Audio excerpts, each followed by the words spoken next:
ഇവിടെ LDF ജയിക്കും.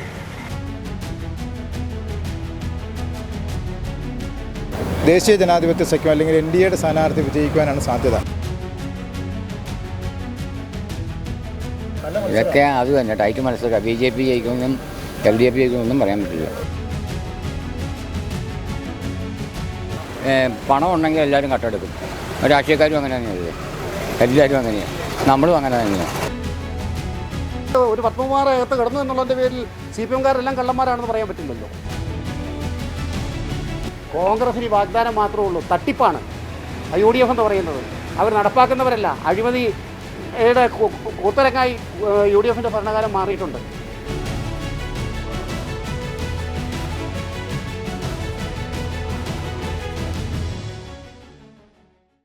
നമസ്കാരം.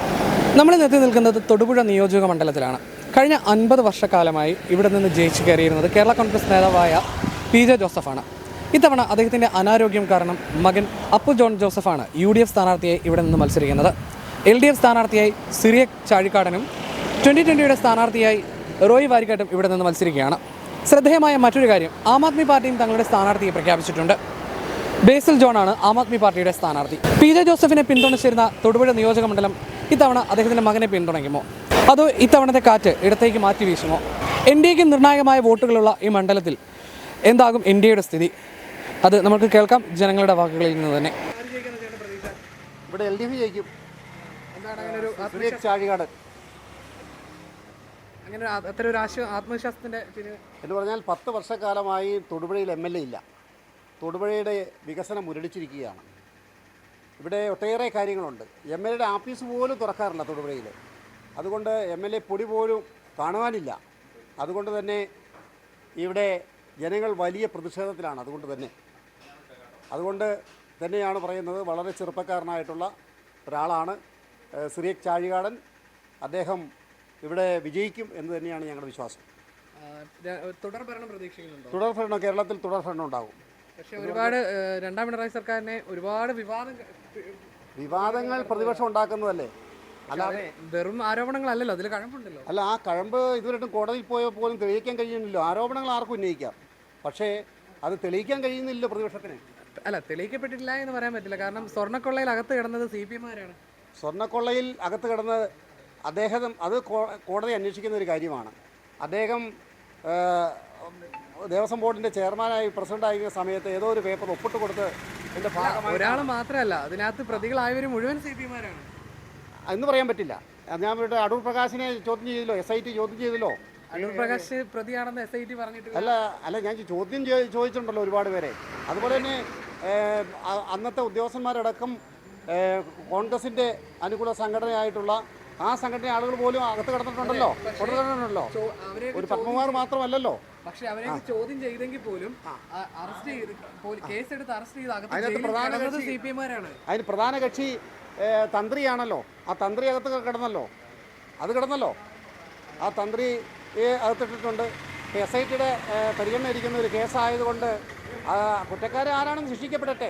അത് CPM-കാർ ചെയ്യുന്നു അല്ലെ ഇടതുപക്ഷക്കാർ ചെയ്യുന്നു പറഞ്ഞ് ഉറപ്പിക്കാറായിട്ടില്ല. അങ്ങനത്തെ സമയത്ത് പത്മകുമാർ അങ്ങനെ കുറ്റക്കാരനാണെങ്കിൽ അദ്ദേഹത്തെ നിയമപരമായി ശിക്ഷിക്കപ്പെടട്ടെ, ഒരു കുഴപ്പമില്ല. അത് കോടതി തീരുമാനിക്കട്ടെ. അതുകൊണ്ട് ഒരു പത്മകുമാറകത്ത് കിടന്നു എന്നുള്ളതിൻ്റെ പേരിൽ CPM-കാരെല്ലാം കള്ളന്മാരാണെന്ന് പറയാൻ പറ്റില്ലല്ലോ. അത് അങ്ങനെ വ്യാഖ്യാനിക്കുന്നത് ശരിയല്ലോ, അത് കള്ളപ്രചരണമാണ്.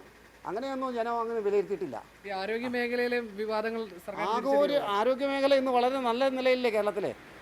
അമേരിക്കയിലെ ശിശുമരണ നിരക്ക് കൂടുതലാണ്, കേരളത്തിൽ ശിശുമരണ നിരക്ക് കുറഞ്ഞ സംസ്ഥാനമാണ് കൊച്ചു കേരളം. അത് ലോക നിലവാരത്തിലേക്ക് അതിൻ്റെ യശസ് ഉയർന്നിരിക്കുകയാണ്, മനസ്സിലായില്ലേ. അതുകൊണ്ട് ആരോഗ്യ മേഖല ഇന്ന് കേരളത്തിൽ വലിയ നല്ല നിലയിലാണ് മുന്നോട്ട് പോകുന്നത്. നാട്ടിലെ ജനങ്ങളുടെ അഭിപ്രായം തന്നെ അത് തന്നെയാണ്. അതെൻ്റെ അഭിപ്രായവും. അത് ഞങ്ങൾ അനുഭവിച്ചറിയുന്നതല്ലേ. ഈ 10 വർഷക്കാലമായി കേരളത്തിൽ ആരോഗ്യ മേഖല, വിദ്യാഭ്യാസ മേഖല എന്ന് വേണ്ട എല്ലാ മേഖലകളിലും 62 ലക്ഷം പേർക്ക് പെൻഷൻ കൊടുക്കുന്ന അടക്കമുള്ള സ്ത്രീ സുരക്ഷാ പെൻഷൻ കൊടുക്കുന്ന അടക്കം ഞങ്ങൾ ഇടതുപക്ഷക്കാരെ ഇങ്ങനെ പറയുന്ന ഈ ഗവൺമെൻറ് പറയുന്ന അവർ വാക്ക് പാലിച്ച് നടപ്പാക്കുന്നവരാണ്. UDF ചൂരൽമലയിൽ ദുരന്തവുമായി ബന്ധപ്പെട്ടുകൊണ്ട് കല്ലിട്ട് പോയാൽ 1 മാസം തികഞ്ഞു ചൂരൽമലയിൽ. രാഹുൽ ഗാന്ധിയും പ്രിയങ്ക ഗാന്ധിയും വന്ന് കല്ലിട്ടില്ലേ? ആ കല്ലിട്ടപ്പോൾ ഇതുവരെയായിട്ട് ആ പണി തുടങ്ങാൻ കഴിഞ്ഞിട്ടുണ്ട്. ആ പഞ്ചായത്തിൽ അതിന് വേണ്ടിയിട്ട് അപേക്ഷ പോലും കൊടുത്തിട്ടില്ല. ഒരു വീട് നിർമ്മിക്കാൻ കഴിഞ്ഞിട്ടില്ല. കോടിക്കണക്കിന് രൂപ പിരിച്ചു. ആ പണം എവിടെ? നാട്ടിലെ ജനങ്ങൾ ചോദിക്കുന്നതാണ്. കോൺഗ്രസിന് വാഗ്ദാനം മാത്രമേ ഉള്ളൂ, തട്ടിപ്പാണ് UDF എന്ന് പറയുന്നത്. അവർ നടപ്പാക്കുന്നവരല്ല. അഴിമതിയുടെ കൂത്തരങ്ങായി UDFൻ്റെ ഭരണകാലം മാറിയിട്ടുണ്ട്. അനുഭവത്തിലാണ് പറയുന്നത്. ഇതെല്ലാം കേരളം കണ്ടുകൊണ്ടിരിക്കുന്നതാണ്. കേരളത്തിലെ ജനങ്ങൾ ഇത് സാക്ഷ്യം വഹിച്ചുകൊണ്ടിരിക്കുന്നതാണ്. അതുകൊണ്ട് ഒരു സംശയമില്ല, കേരളത്തിൽ ഈ ഭരണം, മൂന്നാമതും പിണറായി ഭരണം നിലനിൽക്കണമെന്ന് ആഗ്രഹിക്കുന്നവരാണ് ബഹുഭൂരിപക്ഷം ആളുകളും കേരളത്തിലെ. ഈ മണ്ഡലത്തിൽ മാറ്റം ഉണ്ടാകുന്നു. ഈ മണ്ഡലത്തിലും മാറ്റം ഉണ്ടാകും, തീർച്ചയായും മാറ്റം ഉണ്ടാകും. സിറിയക് ചാഴികാടൻ ഇവിടെ വിജയിക്കും. എത്ര വോട്ടിന് ഭൂരിപക്ഷം പറയുന്നില്ല, പക്ഷെ വിജയിക്കും. ഇവിടെ ഓരോ വോട്ടിനായാലും വിജയിക്കും എന്നുള്ള കാര്യം യാതൊരു സംശയമില്ല. ഇവിടെ ഈ പ്രാവശ്യം ജനങ്ങളാകെ അസ്വസ്ഥരാണ്. കാരണം കഴിഞ്ഞ 10-40 വർഷമായിട്ട് ഇവിടെ തുടർച്ചയായിട്ട് ഒരു മുന്നണി തന്നെയാണ് ഭരണത്തിൽ അല്ലെങ്കിൽ MLA സ്ഥാനം വഹിച്ചു പോകുന്നത്. ഒരു ചുരുങ്ങിയ വർഷങ്ങൾ മാത്രമാണ് LDFന് ഒരു സ്ഥാനം കിട്ടിയുള്ളൂ.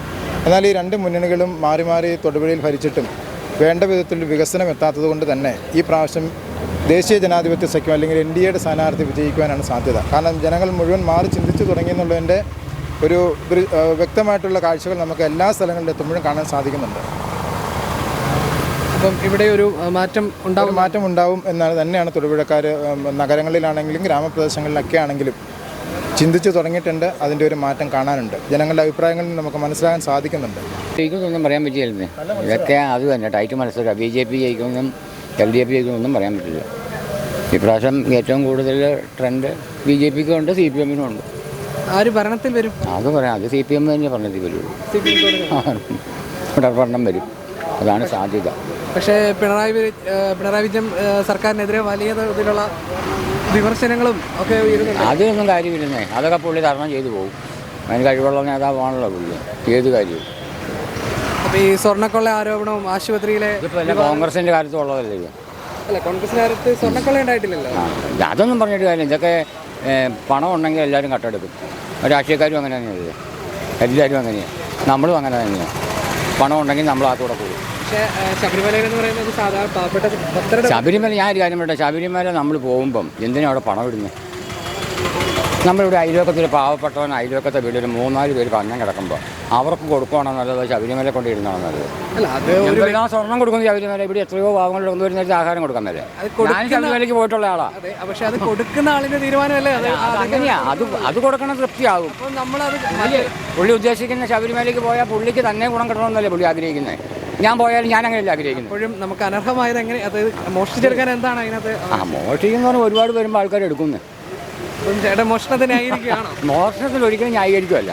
പക്ഷേ അത് മോഷണം നടന്ന മോശമാണ്. അതാരായാലും കണ്ടുപിടിക്കുക തന്നെ ചെയ്യും വേണം. അതല്ലേ ശരി? അകത്ത് പോയതും ജയിലിൽ കിടന്നതെല്ലാം CPMകാരാണ്, ശരിയാണ്. അതിപ്പം മാറ്റി വരുമെന്ന് നമുക്ക് മാറ്റിയെടുക്കാം. ഇപ്പം എനിക്ക് BJPയോടോ കോൺഗ്രസിനോടോ ആരോടും ഒരു വെറുപ്പില്ല. ഇവർ മുട്ടത്തിലുള്ള എല്ലാവരുമായിട്ട് സഹകരിച്ചു പോകുന്ന ആളാണ് ഞാൻ. എല്ലാവരും ഏത് കാര്യം പറഞ്ഞാലും. അപ്പം നമുക്ക് പ്രത്യേകിച്ചെന്ന് പറഞ്ഞാൽ നമ്മൾ ഇലക്ഷൻ സമയമാകുമ്പം നമ്മൾ പൊതുവെ പ്രവർത്തിക്കുന്നത് CPM തന്നെയാണ്. അതുകൊണ്ടാണ് ഇപ്പോൾ ഇത് ഷിബു എൻ്റെ സുഹൃത്താണ്. അപ്പോൾ എല്ലാവരും കോൺഗ്രസിൻ്റെ എല്ലാവരും നമ്മളെല്ലാവരും ഒരുപോലെയാണ്.